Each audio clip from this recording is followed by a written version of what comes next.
నేను ఆశిస్తున్నాను. బాల్యములో వరంగల్లో నేను ఆటపాటల వయసులో ఉన్నప్పటి నుండి నన్ను డీప్గా ఇన్ఫ్లుయెన్స్ చేసినటువంటి క్యారెక్టర్స్, మొట్టమొదటి క్యారెక్టర్ ఫీనెహాస్, రెండవ క్యారెక్టర్ ఎలీహు.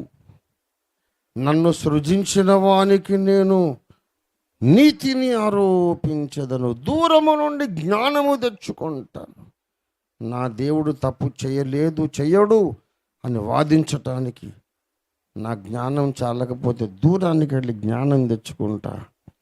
నా దేవుని మీద ఈగ వాళ్ళనియను, నా దేవుడి మీద ఎవడు విమర్శ చేయనివ్వను, దేవుని పక్షముగా నేను వాదిస్తానన్నాడు ఎలీహు.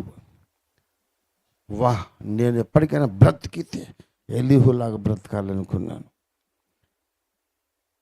తర్వాత ఇశ్రాయేలీయుల మధ్య నేను ఓర్వలేని దానిని ఫీనెహాసు ఓర్వలేదన్నాడు దేవుడు.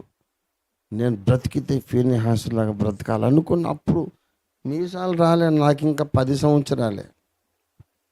పరిశుద్ధాత్మ పొందిన తరువాత దైవజనుల ప్రసంగాలు విని నాకు రోల్ మోడల్స్గా పెట్టుకున్నాను. మరి అలా దేవుని కొరకు రోషము కలిగి జీవిస్తే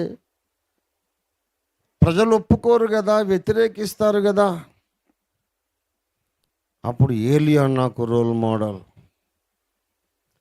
నేను ఒక్కడను మాత్రమే దేవుని కొరకు రోషం కలిగిన వాడిని. I don't care about the numbers with me. ఇంతమంది నాతో ఉన్నారనేది నాకు అవసరం లేదు. నాతో ఎవడున్నాడు అనేది ముఖ్యం కాదు, నేను దేవునితో ఉన్నానా లేదా అదొక్కటే ముఖ్యమని ఆ చిన్న వయసులో నేను మీసాలు రాకముందే నేను డిసైడ్ అయిపోయాను.